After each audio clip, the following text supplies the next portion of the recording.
Mrtransformers96 here with my 2011 summer movie villain Overlook. That's what I'm gonna kind of call this. I don't know if Overlook will be in the title, but something like that.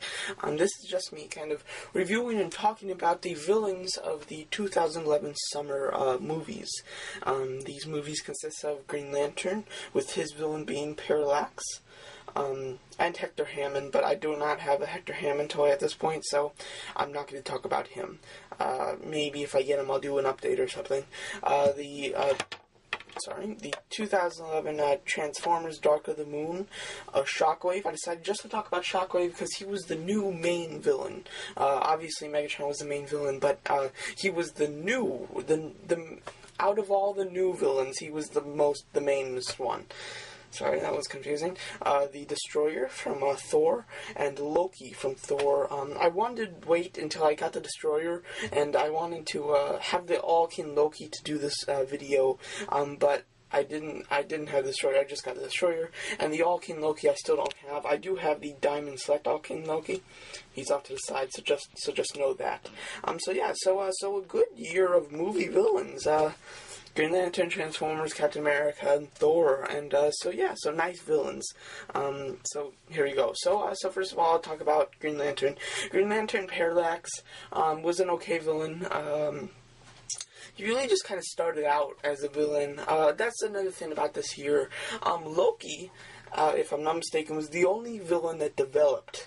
Out of these guys, Hector Hammond did too, but Loki was the only one that became a villain. As far as the Destroyer, he wasn't really a villain. He's the villain because Loki told him to be, but he was always the Destroyer. Red Skull, from the beginning of the movie, he was the Red Skull. Parallax was Parallax. Shockwave was Shockwave.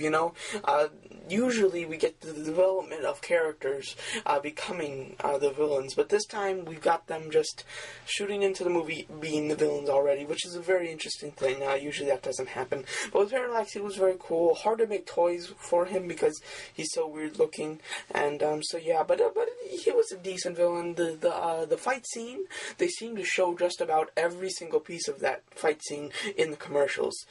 So not very good with that.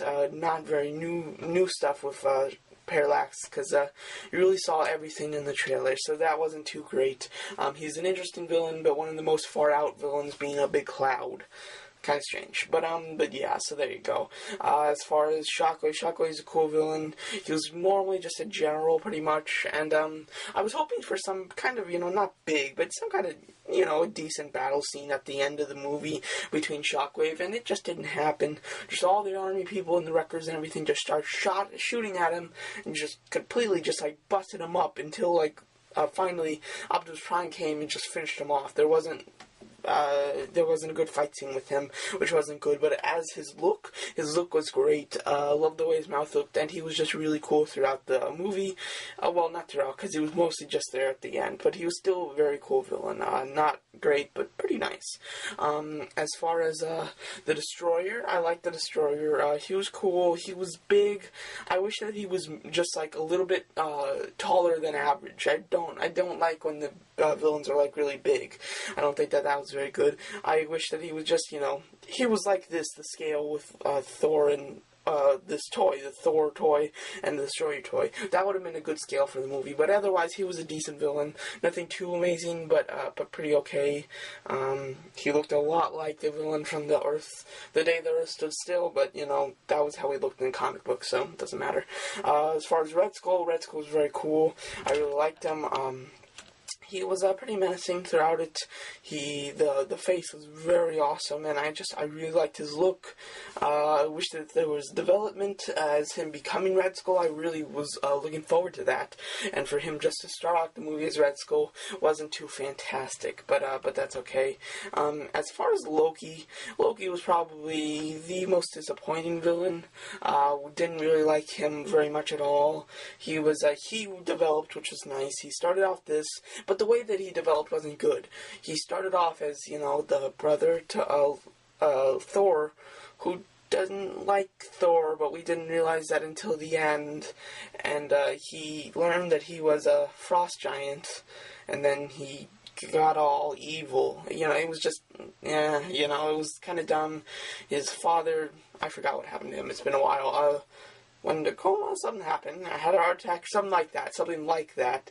And he kind of took over as the king, and just wasn't very good. The fight scene at the end was kind of stupid. You know, it was a couple good punches and scenes, but then by the end of it, Thor put his hammer on his chest and went off while Loki was struggling to try to get up, which he never did. So yeah, so it's pretty ridiculous that the returning villains, Parallax, as far as I know, is completely dead. He will not be returning. Shockwave is completely dead. As far as Destroyer, I think is completely dead. Now that just leaves us with Loki and Red Skull. Loki is still alive, and he will be returning next summer as I think he's still going to be the villain for the Avengers. You did see the trailer for the Avengers, and you saw him surrounded by a bunch of S.H.I.E.L.D. agents walking into a room. So apparently they caught him or something. He isn't the All-King Loki with the helmet. He looks just like this in the next one. Not too great. He's also seen like riding on like a motorcycle with some kind of light. It kind of looks like a hammer with the light. He might have Thor's hammer. I'm not sure. It's some kind of like that. At first I thought it was maybe the Cosmic Cube, but then it didn't look like that. Red Skull, I don't know if he's still alive. A couple theories on this. He could be dead. Or he could have been shot up into space, into Asgard, or he teams up with Loki in the Avengers. That's one possible outcome. It's kind of far-fetched, but it'll be cool. Loki and Red Skull together, that'll be awesome. Because it did, when he shot up like with the Cosmic Cube, it looked like Asgard up there, and I had one other person comment that it did. So yeah, so that's one possible outcome. Or he's trapped in the Cosmic Cube, and maybe he returns in the Avengers, or maybe he just returns in Captain America 2. So yeah, but as far as these three, they're pretty much dead. He might be dead. I'd say that it's a 70% chance he's not dead, because there are different outcomes to make him still alive, and he is a very popular and the iconic villain for Captain America. So I don't think that they just kill him after one movie, but they might. I don't know. So I think it's 70% chance that he's still alive. 100% he's still alive, and we will see him next summer, Loki, so very cool. Well, I don't know what day I'm going to post this, but what I think I'm going to try to do is try to next year do the same thing on the same day, just of 2012, bring out all the villains of the movies, and just talk about him. By then, I should have a different version of Loki. Maybe they just repainted, maybe they just released this one again, I don't know. But the Loki will be returning. We might get a Red Skull return, I'm not sure about that. We will get a Bane from The Dark Knight Rises. Super excited for that. And there will be a Lizard and Proto-Goblin. I don't know if they'll make toys of those, I assume they will, but those are the villains. Loki, Proto-Goblin, Lizard, Bane, and possibly, but not likely, Red Skull. So, those are the villains of next year. Can't wait. And, yeah. And, oh, you can see the light going in the back of Shockwave's head and making his eye light up. That looks really good. So, there you go. So, that's just my, little, villains of 2011 summer. Just a little kind of video. Thanks for watching. Hey, guys. Thought I'd just add this to the end of the video, talking about Hector Hammond really quick. I would have talked about him originally, but I didn't have a toy, so I didn't know how to display him. So I just thought I'd talk like this. So anyway, I was talking about the development in the characters, development in the villains, I mean, from the other movies, and they all pretty much just started off as the villain, except for Loki, but his development was really weird, kind of like, but I really liked the development of Hector Hammond. It was very nice the way they did it. They went from, you know, Hal Jordan, and then they showed Hector, and Hal Jordan and Hector, and then they showed Hal Jordan become the Green Lantern, and Hector become the villain pretty much at the same time, and I thought that was really cool how they went back and forth, and how like him, you know, being kind of like the loser and the disappointment, and Hal Jordan as being the really cool, slick person that flies jets, you know, just how they were like kind of kind of raised and then getting the same power and then just going in totally different paths because of who they are. I thought that was really cool. I really liked that. When Hector Hand became the villain, he was weird, which I liked. I kind of liked that weirdness. Him, kind of like, when he, like, got Hal Jordan on the floor and Hal Jordan was kind of, like, beat up and everything, he kind of just, like, walked over to him, his feet were like this, and then his feet, like, turned and he just, like, fell on the floor.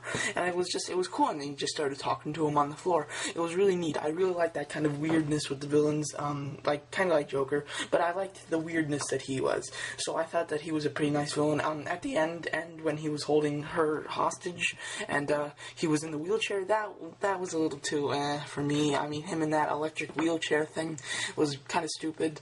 It was way too comic-y, and just, it wasn't very good. So, I liked his development as the villain, and I liked him when he first became the villain, but then, at the end with him, it wasn't too good. And he was also killed by the other villain, Parallax. So there you go. I'm just gonna add this to my, that video, so there you go. So, thanks for watching.